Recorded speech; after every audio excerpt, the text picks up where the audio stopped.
Гаалийн тухай хуулийн 3 дугаар зүйлд гаалийн хэлээр нэвтрүүлэх бараа тээврийн хэрэгслийг гаалийн байгууллагад мэдүүлж байгаа аливаа этгээдийг мэдүүлэгч гэж тодорхойлсон байдаг. Гаалийн байгууллага гаалийн зуурчлагч байгууллагуудад зориулсан SEPS-ийг гайл цэг хэмээн систем болон бараагаа гайлд өөрөө мэдүүлэхээр зорж буй иргэдэд зориулсан гайл цэг хэмээн системийг захим үйлчилгээндээ нэвтрүүлэн ажиллаж байна. Гайл цэг хэмээнээр нэвтрэх хэсгээр ороод нэг удаагийн код, банкны эрх, тоон гарын үсэг зэрэг 3 боломжоор нэвтрэх боломжтой. За би энэ тоон гарын үсгээр нэвтэрч үзүүлье.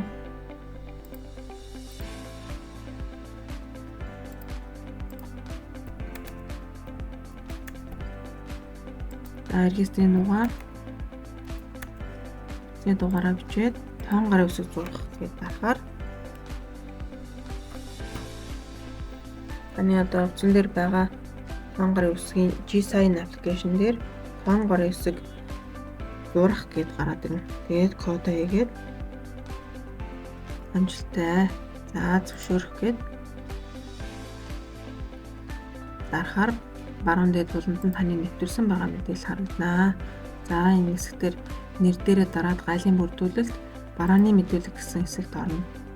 За шинээр бичих товч дээр дарж экспорт импортын барааны гаалийн мэдүүлэг гэсэн цонх руу орж ирнэ. За гаалийн мэдүүлэг хийхэд үндсэн мэдээлэл, ачаа хэрэглэлтийн мэдээлэл, барааны мэдээлэл, бичиг баримтын мэдээлэл зэрэг 4 цонхонд ерөнхий мэдээллүүдээ оруулж өгнө. За та бараа бүтээгдэхүүн оруулж ирж байгаа учраас импорт гэж чеклээд мэдүүлгийн төрөл нь энгийн. Энэ болохоор хичнээн төрлийн бараа байсан нэг ачааны машин дээр орж ирж байгаа бол нэг ачаалтаар орж ирж байгаа бол энгийн гэж сонгоно. Тэгээд олон төрөлтэй, нэг төрөлтэй олон машинаар олон тээврийн хэрэгслээр орж ирж байгаа бол багц гэдгийг сонгоно. За энэ удаад зөвхөн нэг төрлийн бараа нэг машинтай орж ирж байгаа учраас энгийн нэг сонгоод бүрдүүлэлтийн горим нь хэрэглээнд зориулан оруулах. За гаалийн байгууллага нь та ямар гаалийн байгууллагад мэдүүлгээ илгээх гэж байгаагаа энэ дээр сонгоод кодыг оруулж өгнө. За миний бараа болохоор Улаанбаатар хот гүний гайлд ирсэн бараагаа болохоор Улаанбаатар дахь гаалийн газар гэдэг кодыг сонгосон. За илгээгч улс нь ямар улс вэ гэдгийг invoice гадаад төлбөрийн хэмжлэг болон гэрээн дээрээсээ харах боломжтой.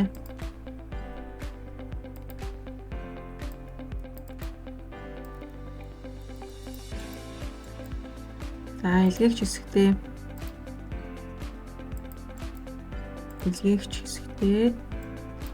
илгээгчийн нэрийг оруулж өгөөд за хаяг хэсэгт нь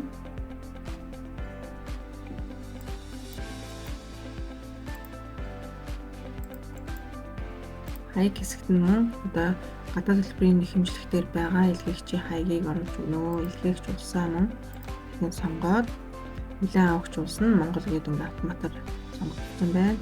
Санхүүгийн хувьд хариуцагч нь бараа хүлээн авч байгаа та өөрөө бол төлөвлөгч өөрөө бол тэмдэглэх чиглэлч нь ямар хэлийн бамтаар орж ирснээс хамаарат энийг сонгож өгнө. Замын үдийн автозамын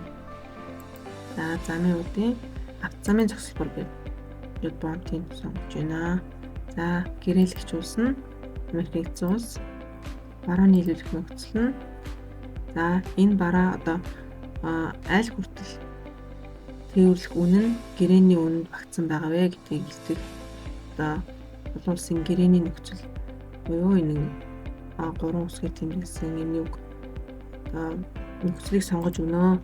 Миний энэ хийж үзүүлж байгаа барааны нөхцөл нь бол EXV буюу үйлдвэрээс авахлагаас ач хүртэл зардлыг худалдагч хариуцна гэсэн байна. Тэгээд үүнээс цааших тухайн агуулгаас Монгол улсын хэлийн бомт хүртэл хэлээр нэвтэрч орж ирсэн зардлыг хүлээн авахч маань хариуцна гэсэн үг ээ. Энэ ямар бомт дээрээс ачих нь энд хариуцж байна. Ингээд бичиж байна. Тянжин ингээд энэ мэдээллийг бол ачааны дагалт авчин дээрээс харах боломжтой. За хэлцлийн код нь олон улсын худалдааны худалдаа болохоор валютын төлбөртэй бараа бэлэн бусаар тушаасан. За валютын төлбөр нь ямар валют вэ гэдгийг гадаад төлбөрийн хэмжлэгтээс хараад ингээд сонгоод өгнө. Хэлцлийн ерөнхий дүн гэдэг нь одоо таны мэдүүлэг дээр бичиж байгаа барааны нийт дүн оруулж өгнө. За тээврийн зардал. Тээврийн зардлыг одоо хаанаас харах вэ гэхээр одоо тухайн тээвэр хийлгэсэн тээврийн байгууллагын тээврийн ихэмжлэх гэдэг одоо бичиг баримтан дээр тээврийн зардлын дүнгийг оруулж өгсөн байгаа. Мөн түүнийг одоо доллараар руу төгрөгөөр рүү ямар валютаар вэ гэдгийг бас тэрэн дээр харагдаж байгаа. Тийм болохоор би нэг доллар гэдгийг энэ чигээр ингээд үлдэнэ гэсэн үг. Тэгээд ингээд хатсан. За үндсэн мэдээлэл ингээд бүглэгдээд дуслаа. Одоо 2 дахь хуудас буюу одоо ачаа хэрэглэлтийн мэдээллээ өглөнө. Ачаа хэрэглэлтийн мэдээлэл хэсэгт бараа тээврийн хэрэгслийн хөдөлгөөнтэй холбоотой мэдээллийг оруулж өгнө. Одоо илгээх үеийн тээврийн хэрэгсэл нь ямар одоо тээврийн хэрэгслэр ачигдсан бэ? Хаанаас ямар болсон тээврийн хэрэгсэл вэ гэдгийг эндээс сонгоод өгнө. За хэл дээрх тээврийн хэрэгсэл гэдэг нь одоо Монгол Улсын ачааны машинаар орж ирж байгаа гэдгийг тэр ачааны манифест олон ачаа дагалдах бичгийн дээрээсээ одоо машиныхаа дугаарыг хараад юуна энэ дээрээ бичиж өгөөд ачиж болох газар гэдэг нь одоо ачаа маань одоо Улаанбаатар хот дотор орж ирээд аль талбай дээр байгаа вэ? Тэгээс амраад энэ талбайн кодыг сонгож өгнө.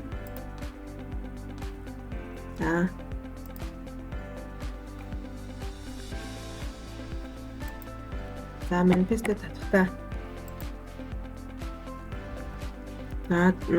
дөрвөн төрлөөр уламжтай. Одоо манифестийн дугаар, шинжилгээний дугаар, тээврийн баримтын дугаар гээд одоо би энэ тээврийн баримтын дугаараа бичиж өгөөд манифестэд татъя. За одоо миний ачаа энд ороод ирсэн байна гэсэн үг. За ийшээгээ ороод за манифест бичдэг хүн буюу одоо бүлэгч нь ерөнхий ингээд яг бакалавр бодлын ямар хайрцаг савтай юм юутай юм хэдэн ширхэг юм гэдгийг нэрийн бичгүүгээр ерөнхийд нь оруулаад өгсөн байдаг. Систем дээрээс татаад өөрсдөө ингээд засаад хатгах хэрэгтэй. За эргээд дэшээ ингээд хил нэвтрэх тээврийн хэрэгсэл одоо ингээд алга болчихсон байвал буцаад ингээд дахиж хавьж хадгалж хэрэгтэй. За үргэлжлүүлэх. За одоо ингээд 2 дахь ачаа хэрэглэлтийн мэдээллийг бүглүүд дууссан. Одоо 3 дахь хуудас буюу барааны мэдээлэл оруулж өгнө. Бараагаа нэмэх гээд за тухайн барааны одоо ямар битгүүсийн кодтой вэ гэдгийг одоо гарал үүслийн бичгийн дээрээс харж болно. За механик цусаас ирж байгаа нэм тайламжтай тарифын төлөвтэй. За ямар бараагыг одоо энэ бичнэ.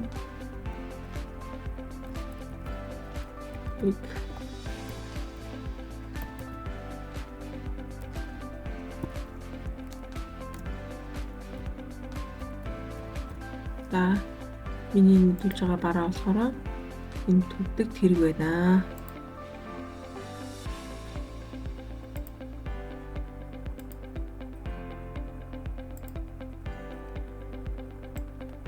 За би өмнө хийсэн жишээн дээрээсээ ингээд үйлдвэрлэгч одоо барааны марк, модель, онцлог шинж зэргийг ингээд хуулаад тавьчаа.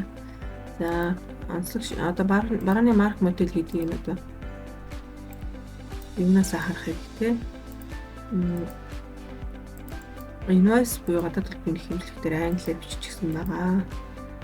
Онцлог шинжийн. За тэгээд үйлдвэрлэсэн фонд үйлдвэрлэсэн шинэ бол одоо ингээд 5 онд бичнэ. Тэгээд эцлийн нийгчмэн нь 600 доллар 10 ширхэг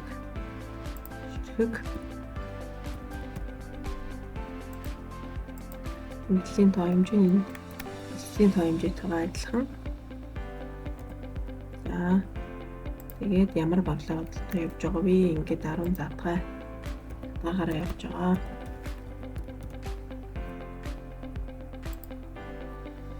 За сэвэржин болон бохиржингийн улаан бодлын жагсаалтын дээрээс хараад бичээд өгнө. За барааны мэдээлэл ингээ хадгалагдсан. Одоо бичиг баримт нэмэх хэсгээр за энэ мэдүүлэгч өөрөө биш. Одоо ямар нэгэн хүнийг итгэмжилж бараагаа ахуулах бол одоо итгэмжлэсэн төлөөлөгчийн уг нэргээд итгэмжлэл хийсэн бичиг баримтаа энд оруулж өгнө. Итгэмжлэлийнх нь одоо огноо хэдэн хуудас итгэмжлэх хэсгээр бол одоо нотратын итгэмжлэлээс гадна итгэмжлэгдэж байгаа хүнийх нь бичиг баримт байдаг. Ингээд 2 хуудас юм уу ингээд PDF файлаар татаж оруулнаа. Энэ тайлбар хэсэгт нь болохоор итгэмжлэгдсэн төлөөлөгчийнх нь овгийн эхний үсэг, нэр, регистрийн дугаар, утасны дугаарыг бичээд хадгалнаа. За бусад бичиг баримтыг одоо энэ тухайн гормын шаардлагад нийцсэн байх ёстой бичиг баримтуудыг оруулж өгнө. Одоо энд гадаад төлбөрийн нэхэмжлэх одоо ингээд яг тухайн барааных нь нэршлүүд байгаа бичиг баримтын нэрийг ингээд сонгож өгөөд дугаар болон огноо, хуудсын тоог бичиж өгөөд энэ файл татах гээд файлаа одоо PDF файлаар татаад одоо энд нь тухайн барааных нь нэрийг invoice гэсэн байгаад одоо invoice гэдэг ингээд бүглэхгүй болохоор ингээд бүглчи ингээд мэдээллүүд нь оруулаад бүртгэх явуулнаа. За ингээд бүх хүчин баримтаа оруулчаад мэдүүлгийг хандж үзнэ.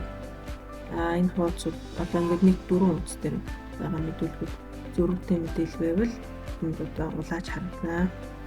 Тэгээд зөрүүгүй одоо алдаагүй мэдүүлэг байвал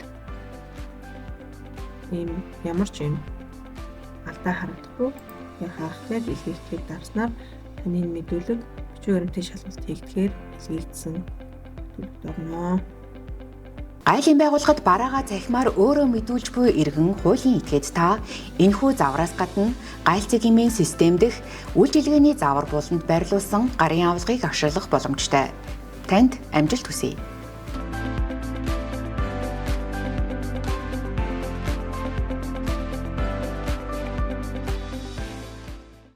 Гайлын ерөнхий газар.